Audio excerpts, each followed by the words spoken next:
দর্শক, সম্প্রতি মার্কিন প্রেসিডেন্ট ডোনাল্ড ট্রাম্প একটি মন্তব্য করেছেন। মন্তব্যের বিষয়বস্তু হচ্ছে ইরানের সমৃদ্ধ ইউরেনিয়াম। ট্রাম্প বলেছেন যে তিনি যদি চান যে ইরানের এই সমৃদ্ধ ইউরেনিয়ামগুলো তিনি দখলে নেবেন বা নিয়ে নেবেন, তো সেক্ষেত্রে তিনি যে কোনোভাবে সেটা নিয়ে নিতে পারেন, আর এর জন্য ইরানের সাথে কোনো আলোচনার প্রয়োজন নেই। আসলে ট্রাম্পের এই কথাটির মাধ্যমে মূলত কি ফুটে উঠেছে? আপনারা জানেন, মাসখানেক আগেই ডোনাল্ড ট্রাম্প যে ভেনেজুয়েলার যে প্রেসিডেন্ট নিকোলাস মাদুরো, ওনাকে ফিল্মি স্টাইলে অনেকটা রাতারাতি একটা সিনেমাটিক স্টাইলে তাকে তার দেশ থেকে উঠাই নিয়ে এসেছিলেন, তার স্ত্রী সহ। তো চিন্তা করুন, একটা দেশের যে রানিং প্রেসিডেন্ট, তাকে রাতারাতি একটা ফিল্মি স্টাইলে ধরে নিয়ে আসা, এটা একটা কেমন একটা ক্ষমতা বা কেমন একটা উদ্ধত্তপূর্ণ আচরণের মধ্যে পড়ে।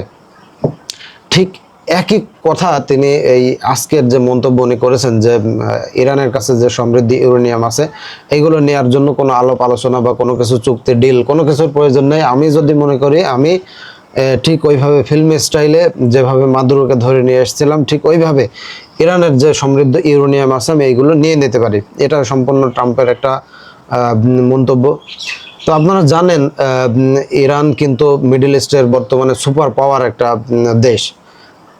দীর্ঘদিন ধরে আমেরিকা মিডল ইস্টের উপর যে নিয়ন্ত্রণ চালিয়ে আসছে, এই নিয়ন্ত্রণে ব্যাঘাত সৃষ্টি করছে মূলত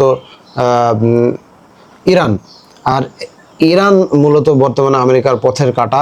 ঠিক এই পথের কাঁটাকে সরানোর জন্যই ট্রাম্প বিভিন্ন ধরনের পদক্ষেপ, বা আমেরিকার পক্ষ থেকে শুধুমাত্র ট্রাম্প না, আমেরিকার যারাই প্রেসিডেন্ট হয় তারাই মূলত তাদের পথে বা তারা যেগুলো করতে চায় সেই কাজের পিছনে যারা কিছুটা বাধা হয়ে দাঁড়ায়, তাদের জন্য কঠোর স্টেপ নেয়। প্রথমত বাণিজ্যিক নিষেধাজ্ঞা, অর্থনৈতিক নিষেধাজ্ঞা, এরপর বিভিন্ন প্রকার নিষেধাজ্ঞা দিয়ে ওই দেশটাকে তারা পঙ্গু করে ফেলে। এরপরেও যখন তাদেরকে থামানো না যায়, তখন তারা তাদের দেশের ওপর বিভিন্ন মিথ্যা অভিযোগ, অপবাদ দিয়ে তাদের দেশে সরাসরি স্ট্রাইক চালায়, বিমান হামলা চালায়। ঠিক যেমনটা ইরাকে হয়েছিল, ঠিক একই অবস্থা বর্তমানে ইরানে হচ্ছে। ইরানের দোষ কি? ইরানের একটাই দোষ, ইরান আমেরিকাকে তারা যেটা করতে চায় সেটা করতে বাধা দিচ্ছে। আমেরিকা আসলে কি করতে চায়? আমেরিকা চায় মিডল ইস্টের সম্পূর্ণ নিয়ন্ত্রণ। মিডল ইস্ট সম্পূর্ণ আমেরিকার কথাই চলবে। মিডল ইস্টের তেল বাণিজ্য, মিডল ইস্টের যে ব্যবসা বাণিজ্য, সব কিছু আমেরিকার নিয়ন্ত্রণ অনুযায়ী চলবে, এবং আমেরিকা ওখানে অস্ত্র বাণিজ্য করবে। তারা ইসরায়েলের কাছে অস্ত্র বিক্রি করবে। ইসরায়েল ফিলিস্তিন, লেবানন, সিরিয়া, এইসব দেশগুলোই আক্রমণ করবে। আর আক্রমণ করলে যে পার্শ্ববর্তী যে দেশগুলো, ইরান, ইরাক সহ কোনো দেশ তাদের বিরুদ্ধে কোনো স্টেপ নিতে পারবে না। এটাই মূলত আমেরিকা চায়। আর আমেরিকার এই চাওয়ার পিছনে বাধা হয়ে দাঁড়িয়েছিল এর আগে মিডল ইস্টের অনেক দেশই বাধা হয়ে দাঁড়িয়েছিল, যেমন ইরাককে ধ্বংস করে দিয়েছে। ঠিক একইভাবে এবার ইরানের পালা। ইরান জানেন, দীর্ঘদিন ধরে তারা তাদের যে অস্ত্র বা তাদের যে একটা সামরিক শক্তি, এগুলো তারা বিভিন্নভাবে অনেক বড় করেছে, অনেক সমৃদ্ধ করেছে। কিন্তু তা সত্ত্বেও আমেরিকা ইরানের ওপর যে বিমান হামলা ইসরায়েলকে সাথে নিয়ে করেছে, এতে অলরেডি ইরানের যে অবকাঠামো বা ইরানের যে সামরিক শক্তি, এটা অনেকটাই ভেঙে পড়েছে। তা সত্ত্বেও আমেরিকা বর্তমানে অনেক ভয়ে আছে দুইটা কারণে। নাম্বার ওয়ান, ইরানের হাতে বর্তমানে সমৃদ্ধ ইউরেনিয়াম আছে। পত্রপত্রিকা মিডিয়াতে এসছে, বা আমেরিকার গবেষকরা, বিশ্লেষকরা তারা মনে করছেন ইরানের হাতে 440 কেজির মতো সমৃদ্ধ ইউরেনিয়াম আছে। আর এই ইউরেনিয়াম দিয়ে যদি ইরান পারমাণবিক বোম তৈরি করে ফেলে, তাহলে যে মিডল ইস্টে যে আমেরিকা তাদের দাদাগিরি দেখাতে চায়, তখন তারা এটা পারবে না। কেন পারবে না?